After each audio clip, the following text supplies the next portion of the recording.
زندگی میں اچھے لمحات کو چنو، نہ کہ اچھی چیزوں کو۔ چیزیں پھر مل جاتی ہیں لیکن اچھے لمحات دوبارہ نہیں ملتے۔ رشتوں کی بقا کے لیے رابطے ضروری ہیں، کیونکہ بھول جانے سے تو اپنے ہاتھوں سے لگائے گئے درخت بھی سوکھ جاتے ہیں۔ آسان نہیں ہوتا اس جگہ کو چھوڑنا جہاں زندگی کی بہت یادیں جمع ہو جائیں۔ زندگی بہت مختصر ہے، سمجھ آتے آتے گزر جاتی ہے۔ دل میں کوئی بات نہ رکھیں، نہ جھگڑے طویل ہونے دیں۔ معاف کر دیں، کیونکہ معاف کرنا اللہ کو پسند ہے۔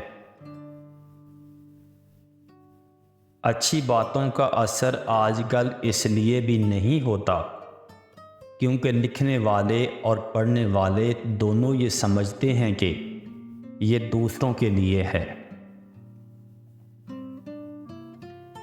جہاں تعلقات میں احساسات نہیں ہوتے، صرف مطلب ہوتے ہیں، وہاں لوگوں کو محسوس تک نہیں ہوتا کہ کوئی ہماری زندگی سے کب اور کیسے نکل گیا۔ انسان کی فطرت ہے کہ وہ کسی بھی چیز کی صرف 2 بار قدر کرتا ہے، ایک ملنے سے پہلے اور ایک کھو دینے کے بعد۔ جب بھی کسی کو نصیحت کرنی ہو تو الفاظ اور انداز نرم اپنائیں، مقصد دستک دینا ہو، نہ کہ دروازہ توڑنا۔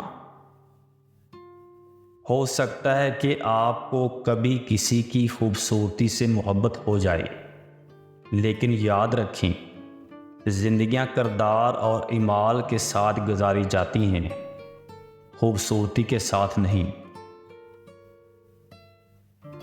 آپ کبھی بھی لوگوں کی سوچ کو اپنے بارے میں تبدیل نہیں کر سکتے، اس لیے لوگوں کی پرواہ کیے بغیر اپنی زندگی اس طریقے سے گزار دیں جو آپ کو خوشی دے۔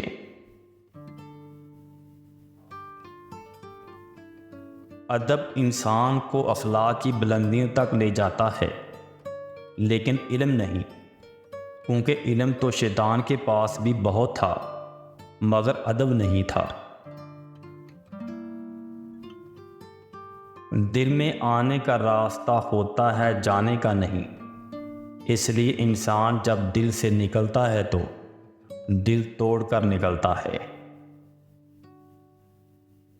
اگر تمہاری آنکھیں خوبصورت ہیں تو تم دنیا سے محبت کرو گے، لیکن اگر زبان خوبصورت ہو تو دنیا تم سے محبت کرے گی۔ بناوٹی لوگوں سے سنبھل کر رہیں، پہلے رو رو کر آپ کے دکھ درد پوچھیں گے، پھر ہنس ہنس کر زمانے والوں کو بتائیں گے۔